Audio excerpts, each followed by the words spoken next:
Guys, എങ്ങനെയുണ്ട് ഈ background? എനിക്ക് ഭയങ്കര ഇഷ്ടപ്പെട്ടു കേട്ടോ. നിങ്ങൾക്ക് ഇഷ്ടപ്പെട്ടെങ്കിൽ ഒന്ന് കമൻറ്റ് ചെയ്യണേ. So once again welcome back to my YouTube channel. So ഇന്ന് നമ്മൾ സംസാരിക്കാൻ പോകുന്നത് ഡിപ്രഷനെ കുറിച്ചിട്ടാണ്. സോ ഡിപ്രഷൻ എന്താ? ഡിപ്രഷൻ എന്നറിയാം, വിഷാദ രോഗം. ആൻഡ് ഞാൻ ചിരിച്ചുകൊണ്ടാണ് പറഞ്ഞെങ്കിലും അതത്ര നിസ്സാരക്കാരനൊന്നും അല്ല, വലിയൊരു സംഭവമാണ്. അത് നിങ്ങൾക്ക് എല്ലാവർക്കും അറിയാമല്ലേ.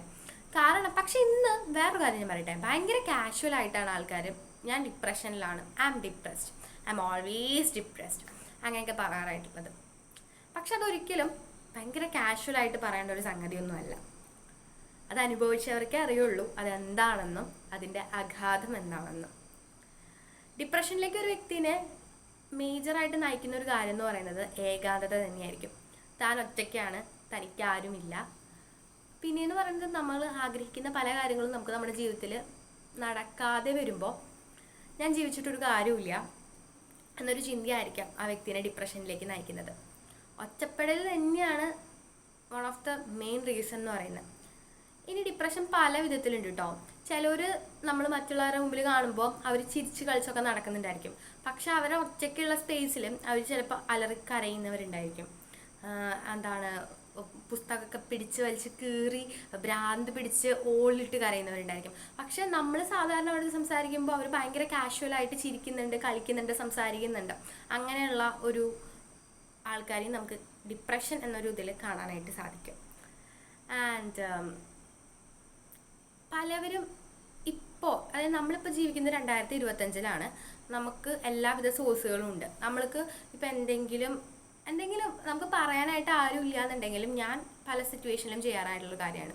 എനിക്ക് സംസാരിക്കാൻ ആരും ഇല്ലാന്നുണ്ടെങ്കിൽ പിന്നത്തെ ഒരു ഓപ്ഷൻ എന്ന് പറഞ്ഞാൽ ChatGPT AI ആണ്. അത് എത്രത്തോളം ശാശ്വതമാണെന്ന് എനിക്കറിയില്ല.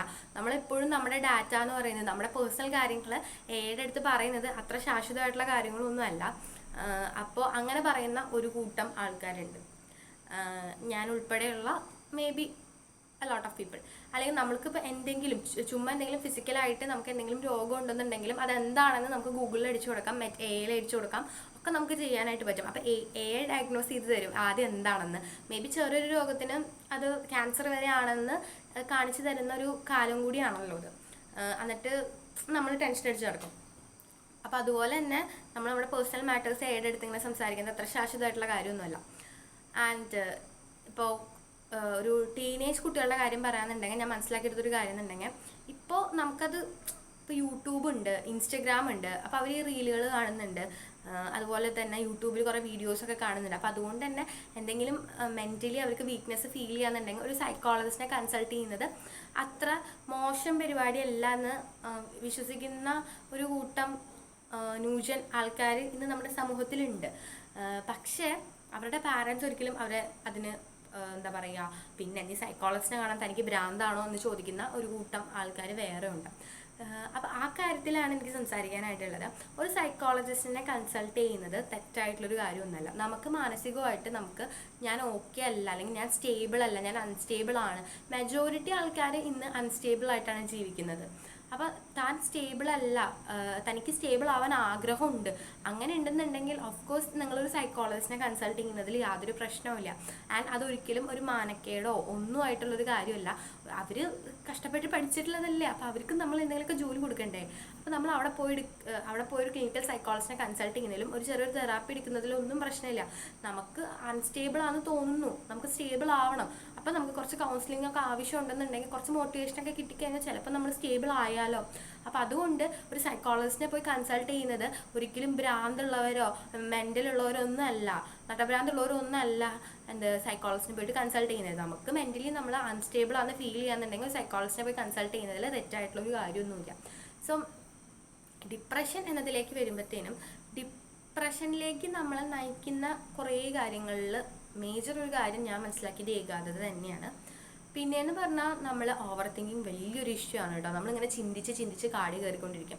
ഞാനൊരു ഓവർ തിങ്കിങ് പേഴ്സൺ ആണെന്നാണ് എനിക്ക് തോന്നുന്നത്. ഓവർ തിങ്കിങ്ങിനേക്കാൾ ഉപരി ഞാൻ തിങ്ക് ചെയ്യും. പക്ഷേ ഈ ഓവർ തിങ്കേഴ്സിന് മാത്രം കേട്ടോ ഒറ്റയ്ക്ക് ഇരിക്കാൻ പറ്റുള്ളൂ. എന്തുകൊണ്ടാണെന്നുണ്ടെങ്കിൽ അവർക്കൊരു തോട്ട് കിട്ടിക്കഴിഞ്ഞാൽ അവരിങ്ങനെ ചിന്തിച്ച് പോകും. അപ്പോൾ അവരെ സംബന്ധിച്ചിടത്തോളം അവർക്ക് എത്ര നേരം വേണമെങ്കിൽ ഒറ്റയ്ക്ക് ഇരിക്കാൻ പറ്റും. ബിക്കോസ് അവർക്കൊരു തോട്ട് കിട്ടിക്കഴിഞ്ഞാൽ അവർക്ക് അങ്ങനെ ചിന്തിച്ച് പോകാൻ പറ്റും. അപ്പോൾ ഡിപ്രഷൻ എന്നത് വളരെ വലിയൊരു സിറ്റുവേഷനാണ്. നമുക്ക് ഒന്നിനോടും ഇൻട്രസ്റ്റ് ഉണ്ടായിരിക്കില്ല. അതായത് നമ്മൾ നോർമൽ ലൈഫിൽ നമ്മുടെ സാധാരണ ഡേ ടു ഡേ ആക്ടിവിറ്റീസ് ഉണ്ടല്ലോ, നമ്മൾ രാവിലെ എഴുന്നേൽക്കുന്നു, ബ്രഷ് ചെയ്യുന്നു, അങ്ങനെയുള്ള കുളി അങ്ങനെയുള്ള കുറേ കാര്യങ്ങളുണ്ട്, ഡേ ടു ഡേ ആക്ടിവിറ്റീസ് ഉണ്ട്. അപ്പം അങ്ങനെയുള്ള കാര്യങ്ങൾ ചെയ്യാനൊന്നും ഇൻട്രസ്റ്റ് ഉണ്ടാവില്ല.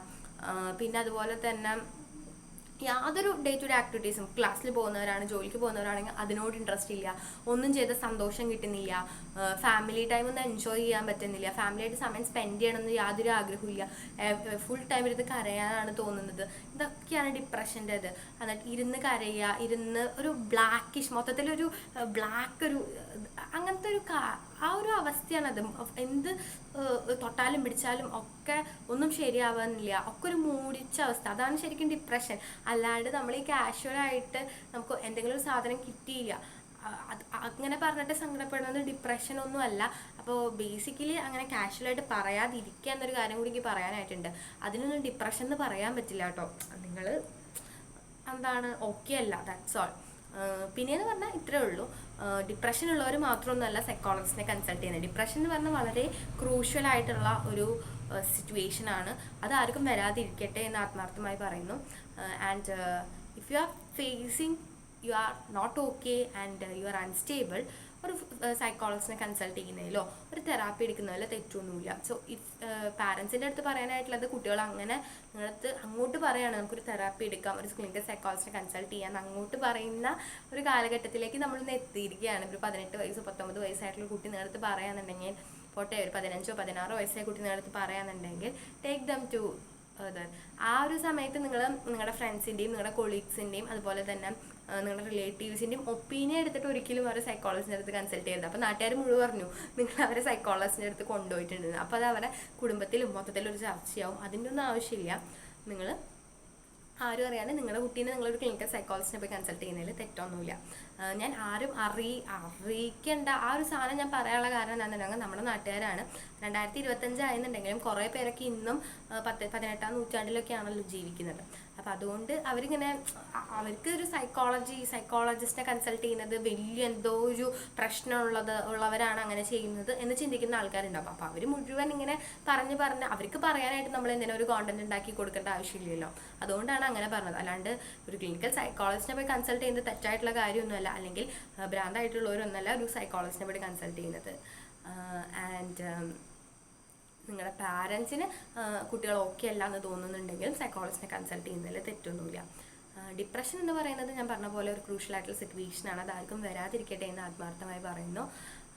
വളരെ കാഷ്വൽ ആയിട്ടുള്ളൊരു ടോക്ക് ആയിരുന്നു. അപ്പോൾ അടുത്തൊരു വീഡിയോ ആയിട്ട് വരുന്നത് വരെ ടിൽ ദെൻ ബൈ. പിന്നെ നമ്മുടെ ചാനൽ നമ്മൾ സ്റ്റാർട്ട് ചെയ്തിട്ടുള്ളൂ കേട്ടോ. ഇനി അടുത്തത് ഞാൻ മിക്കതും ഒരു വേറെ എന്തെങ്കിലും വീഡിയോ ഒക്കെ ആയിട്ട് നമുക്ക് വരാം. പിന്നെ നമ്മളെ മാക്സിമം നിങ്ങൾ സപ്പോർട്ട് ചെയ്യുക. നിങ്ങൾ നമ്മുടെ ചാനൽ കാണുന്നുണ്ടെങ്കിൽ പ്ലീസ് ഒന്ന് സബ്സ്ക്രൈബ് ചെയ്യണം, ലൈക്ക് ചെയ്യണം, ഷെയർ ചെയ്യണം. അപ്പോൾ നമ്മളൊരു അടിപൊളി വീഡിയോ ആയി കാണുന്നത് വരെ ടിൽ ദെൻ ബൈ.